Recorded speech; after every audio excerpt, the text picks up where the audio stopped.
भूख से तड़पते लड़के ने नदी में ग्रेनेड फेंका ताकि कुछ मछलियां पकड़ सके, मगर पहला ग्रेनेड बेकार गया। दूसरा फेंका तो जबरदस्त धमाका हुआ, मगर मछलियों की जगह ढेरों लाशें उभर आईं। यह देखकर वह जरा भी नहीं घबराया, क्योंकि दुनिया पहले ही बर्बाद हो चुकी थी। वह खुद को मरा हुआ दिखाने के लिए जमीन पर लेट गया ताकि आवारा कुत्ते उसकी ओर आएं। जैसे ही एक कुत्ता पास आया, उसने तेजी से हमला किया और उसे मार गिराया। मगर जब वह शिकार लेकर पिता के पास पहुंचा तो पिता ने उसे डांट दिया। उन्होंने समझाया कि जानवर के अंदरूनी अंग जहरीले हो सकते हैं और इसे सही तरीके से साफ करना जरूरी होता है। अब शिकार किसी काम का नहीं था। पिता ने खाल निकालकर पड़ोसी से खाने के बदले सौदा करने की कोशिश की, मगर पड़ोसी ने बंदूक की धौंस देकर खाल छीन ली और झूठा इल्जाम लगा दिया। मजबूरी में पिता को गिड़गिड़ाकर सिर्फ 2 गद्दे मिले। अगले ही दिन पड़ोसी फिर आ धमका, यह कहकर कि लड़के ने चोरी की है। वह जबरदस्ती पिता को घुटनों के बल बैठाकर बंदूक मुंह में डालने पर मजबूर कर रहा था। तभी लड़के ने उसे एक कीमती रेशम का कपड़ा गिफ्ट किया, जिससे वह शांत हो गया। अगली सुबह लड़के के हाथ बड़ी मछली लगी। खुशी खुशी वह घर पहुंचा, मगर वहाँ का दृश्य देखकर उसकी दुनिया उजड़ गई। पिता अब इस दुनिया में नहीं थे। जहरीली फसलें खाकर उन्होंने दम तोड़ दिया था। लड़का समझ ही नहीं पा रहा था कि पिता सो रहे हैं या मर चुके हैं। वह पूरे 12 घंटे तक दरवाजे पर बैठा रहा, जब तक कि उसे सच्चाई स्वीकार नहीं करनी पड़ी। पिता की डायरी उसके हाथ लगी, मगर वह पढ़ नहीं सका। वीडियो अच्छी लगे तो like, follow and share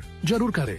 thank you. उससे मैं उसे दूर फेंक दिया और फिर पिता की लाश को नाव में रखकर नदी में बहा दिया। अब उसकी पहली प्राथमिकता थी बदला। उसने पड़ोसी को जबरदस्त सबक सिखाया, उसे बुरी तरह पीटा, घर लूटा और बिना पीछे देखे वहाँ से चला गया। नदी के सहारे सफर जारी रहा। भूख और थकान के बीच एक दिन उसे एक उजड़ी हुई सड़क मिली, जहाँ पुराने जले हुए वाहन खड़े थे। उनमें से एक कार में बैठते ही उसकी आंख लग गई। अगली सुबह जागा तो उसकी नाव गायब थी। उसे एहसास हुआ कि यह दुनिया पहले से भी ज्यादा बेरहम हो चुकी थी। आगे बढ़ते हुए उसे एक घर दिखा। उसने बंदूक संभाली और सतर्कता से आगे बढ़ा। वहाँ 2 आदमी सब्जियां उगा रहे थे। जैसे ही उनमें से एक ने उसे देखा, वह मुस्कुराने लगा, मगर यह मुस्कान उसके चेहरे पर नहीं बल्कि उसके दिमाग में थी।